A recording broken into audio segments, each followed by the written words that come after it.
Hello friends. आज हम लोग देखेंगे वेन्स डिस्प्लेसमेंट के बारे में।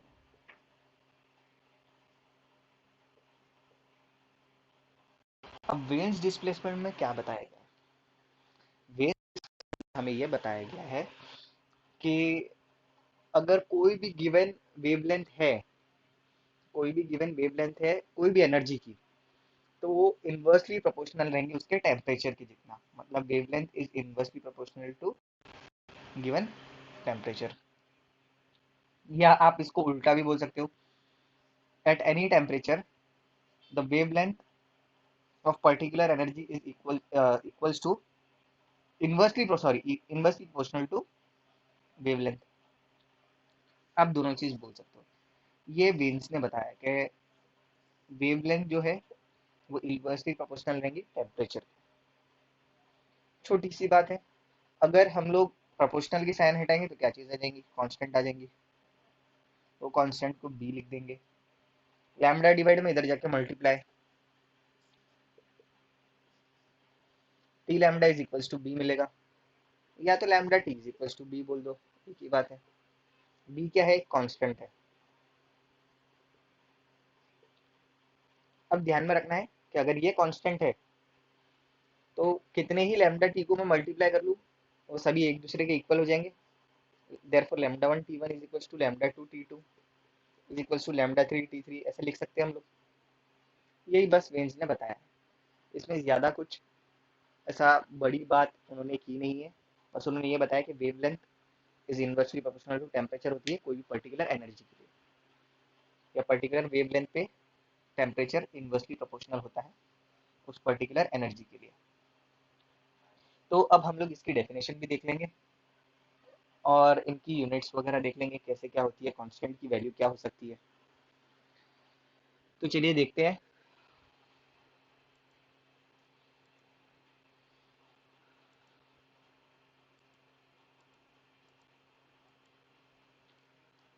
जैसे कि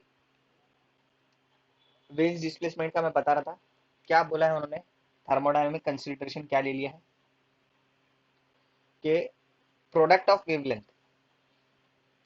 corresponding to maximum emission and absolute temperature, मतलब लैम्डा टी प्रोडक्ट, मतलब ये वेवलेंथ हो गया और ये हो गया टेम्परेचर। देखिए ये वेवलेंथ और ये temperature is constant, remains constant. मतलब वही उन्होंने बताया है कि प्रोडक्ट बोलो, या अगर आपको जैसे मैंने पहले समझाया वन अपॉन में इनवर्सली प्रोपोर्शनल, वो भी बोल सकते हैं, कोई बड़ी बात नहीं है।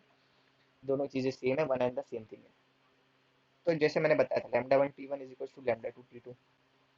जो कांस्टेंट है उसको बी दिया और बी की वैल्यू होती है 2.897 इंटू 10⁻⁻3।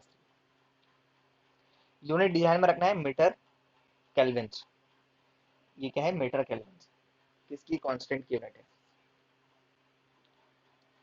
अब यूनिट का उसका डायमेंशन क्या आ जाएगा? लेंथ है, मीटर है इसलिए लेंथ एल का पावर वन, टेम्परेचर है केल्विन्स की इसलिए थीटा पावर वन। ये छोटा सा एक कॉन्सेप्ट हो गया। अब हमारा जो नेक्स्ट कॉन्सेप्ट हमें पढ़ना है वो है स्टीफेंस बोल्ट्जमैन लॉ। वो क्या है हमारा next concept? Stefan's Boltzmann law. अब स्टीफेंस बोल्ट्जमैन लॉ क्या बोलता है, अब हमें वो चेक करना है। तो स्टीफेंस बोल्ट्जमैन लॉ को पढ़ने से पहले अब हम लोग देखते हैं कि क्या उन्होंने बताया है, क्या कुछ नया बताया है। तो आप तब तक के एक बार ये रीड कर लीजिए क्या दिया है, फिर हम लोग स्टीफन बोल्ट्जमैन कांस्टेंट इसके आगे, स्टीफन बोल्ट्जमैन लॉ के बारे में आगे रीड करेंगे।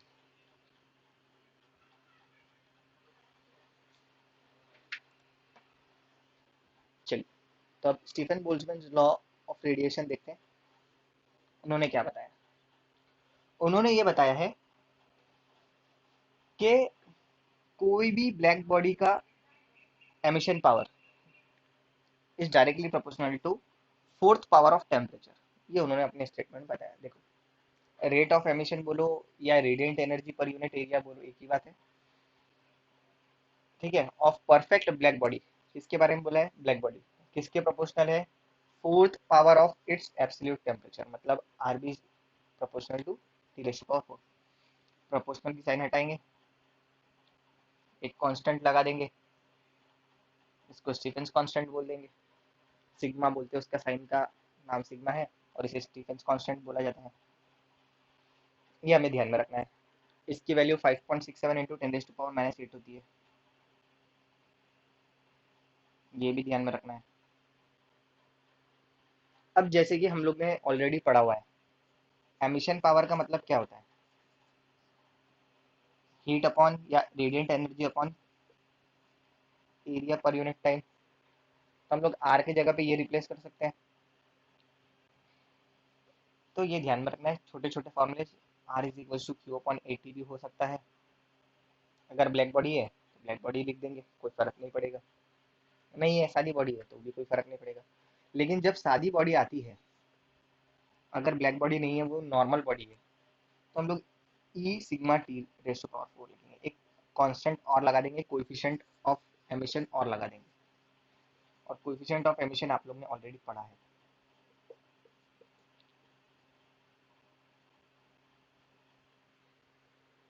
ये एक छोटा सा कॉन्सेप्ट था जो कि स्टीफेंस ने बताया। क्या बताया कि एमिशन पावर, एमिसिव पावर जो है वो टेम्परेचर के फोर्थ पावर के प्रोपोर्शनल रहेंगी, बस वो उनका लॉ था। बाकी ये सब तो एक्सटेंडेड पार्ट है जो मैंने आपको बताया। तो चलिए इसे देख लेते हैं और इसके कुछ पॉइंट्स को ध्यान में रख लेते हैं।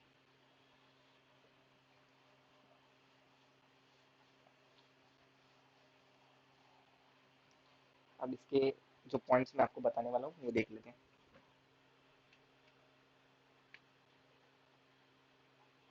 आपको दिख ही रहा होगा, R B is proportional T raise power 4। Proportional की साइन हटाए, इक्वल की साइन आ गई, तो कांस्टेंट लगा दिए। जैसे कि मैं फॉर्मूला बताया वो फॉर्मूला भी आ सकता है। अगर हम लोग ने ब्लैक बॉडी की जगह सादी बॉडी यूज किए तो ई आता है कोएफिशिएंट ऑफ एमिशन, ये ध्यान में रखना है।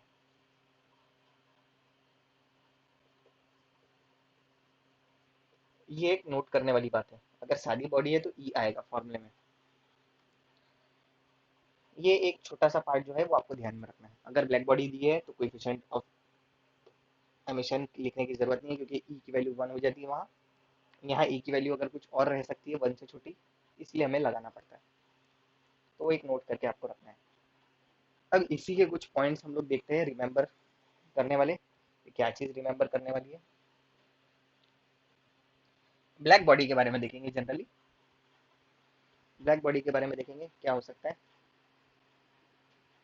ये 3 पॉइंट्स आपको ध्यान में रखना है। सबसे पहला, अगर हम लोग एनवायरनमेंट के बारे में बात कर रहे हैं, जैसे अगर ये एक ब्लैक बॉडी है, इसके आजू बाजू एनवायरनमेंट है, एनवायरनमेंट के टेम्परेचर को हम लोग T0 से डिनोट करेंगे। किससे? T not. टी नॉट से डिनोट करेंगे। तो एमिशन पावर कितना हो जाएगा उसका? Sigma T not rest power 4, वही उन्होंने बताया है। सीधी सीधी सी बात है।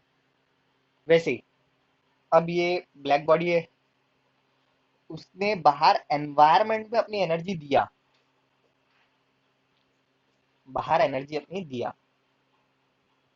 वो 100% ना दे, कुछ परसेंट उसने एनर्जी दिया। तो कितने परसेंट उसने एनर्जी दिया, ये कितने परसेंट का उसने लॉस किया? दे दिया मतलब उसका लॉस हो गया, उसने दे दिया। तो उसके पास जितनी अभी अवेलेबल है हाल फिलहाल में, माइनस जितनी एनवायरनमेंट ने गेन कर लिया, वो हो गया। देखो, छोटी सिंपल सी बात थी। वैसे ही अगर सादे बॉडी के बारे में बात करेंगे तो सादे बॉडी में ई लगा देंगे, यही फॉर्मूले में। इसके आगे भी ई लगा देंगे, इसके आगे भी ई लगा देंगे, तो वो सादे बॉडी के लिए बन जाएगा, ऑर्डिनरी बॉडी के लिए, जनरल बॉडी के लिए। और ये किसके लिए था? ब्लैक बॉडी के लिए। तो ये 3 पॉइंट्स आपको ध्यान में रखना है, ये न्यूमेरिकल सॉल्व करने के लिए काम में आएंगे। इसी के साथ हमारा ये लेसन एंड होता है। तो होप ये लेसन आप सभी को समझाओ। आप लोग को अगर कोई भी डाउट्स क्वेरीज है, आप लोग कमेंट्स कर सकते हैं और बता सकते हैं। मैं नेक्स्ट वीडियो उस पर जरूर बनाऊंगा आपके लिए। Thank you.